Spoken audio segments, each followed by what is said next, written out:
Assalamualaikum warahmatullahi wabarakatuh. Kali ini kita akan belajar tentang organ reproduksi pada manusia. Yang pertama, ini ada organ reproduksi pada laki-laki ya. Nah, gambarnya seperti ini. Alat reproduksi laki-laki terdiri atas sepasang testis, kemudian saluran kelamin, kemudian kelenjar-kelenjar tambahan yang ada di sini ya. Kemudian ada penis ini ya. Kemudian kita lanjut, apa fungsinya?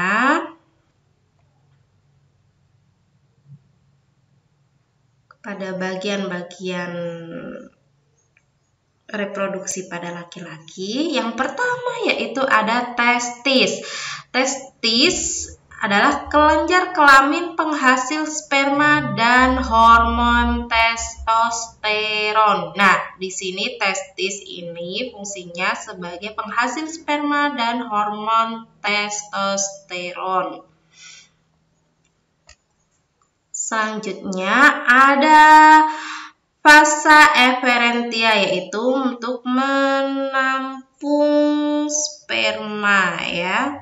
Kemudian ada epididymis di sini, yaitu untuk mengabsorpsi sperma hingga kental dan menyimpan sperma sementara, yaitu kurang lebih 3 minggu ya.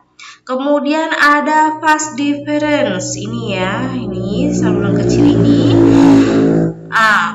Saluran penghubung epididymis dengan uretra pada penis. Di bagian ujungnya terdapat saluran ejakulasi. Jadi, vas deferens ini menghubungkan antara epididymis ini dengan uretra ya, uretra yang ada di penis ini ya.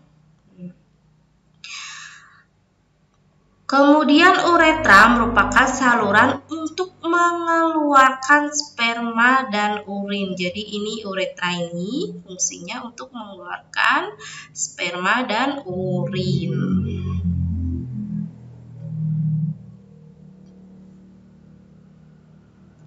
Kemudian di alat reproduksi laki-laki juga ada vesikula seminalis ya. Ini vesikula seminalis merupakan kantong semen mani yang dindingnya menghasilkan cairan lendir yang mengandung fruktosa, asam askorbat, dan asam amino sebagai makanan pelindung sperma sebelum membuahi ovum. Nah, semen mani ini adalah cairan yang terdiri dari sperma dan cairan yang dihasilkan oleh beberapa kelenjar.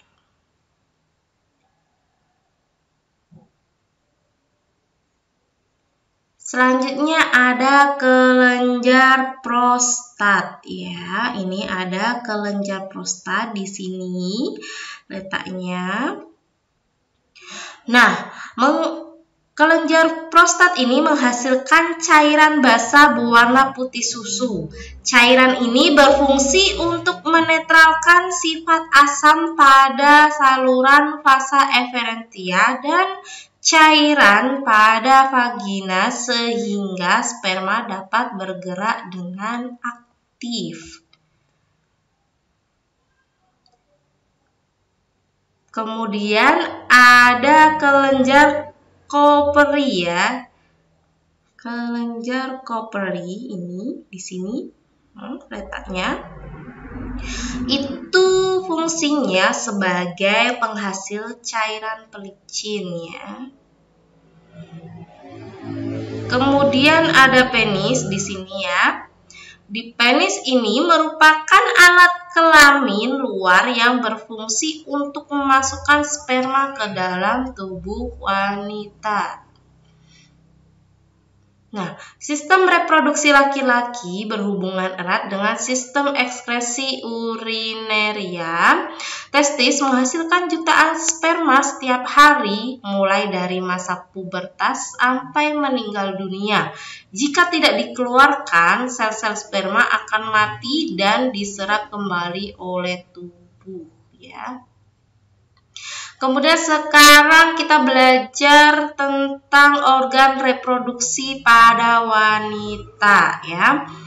Ini gambarnya ada indung telur di sini, ya. Kemudian ini ada saluran telur atau tuba falopi, oviduk. Kemudian di sini ada uterus atau rahim, ya, endometrium. Kemudian ada leher rahim, kemudian ada vagina, ya. Nah, ini gambarnya. Kemudian ini, ya. Ada sepasang ovarium, oviduk atau tuba falopi, kemudian uterus, vagina, kemudian organ kelamin bagian luar, ya. Nah, apa sih fungsinya? Kita lihat, ya. Ovarium atau indung telur merupakan kelenjar kelamin yang memproduksi ovum atau sel telur yang menyekresi hormon estrogen dan progesteron. Jadi di sini ovarium, ya, itu menghasilkan sel telur atau ovum. Kemudian ada tuba falopi di sini, ya, tuba falopi atau oviduk, yaitu saluran telur. Nah, berfungsi menyalurkan sel telur ke uterus rahim dengan gerakan peristaltik dan dibantu oleh gerakan silia pada dindingnya. Jadi bergerak di sini, ya, dibantu dengan silia pada dinding, ya. Kemudian ada lagi uterus atau rahim di sini, ya, uterus atau rahim, ya. Nah, tempat berkembangnya embrio selama kehamilan. Volume uterus mampu mengembang hingga 500 kali. Ini uterus mampu mengembang hingga 500 kali. Kemudian ada vagina, yaitu tempat penis pada saat kopulasi dan sebagai jalan keluar bayi pada proses kelahiran. Nih, ada vagina ini, ya.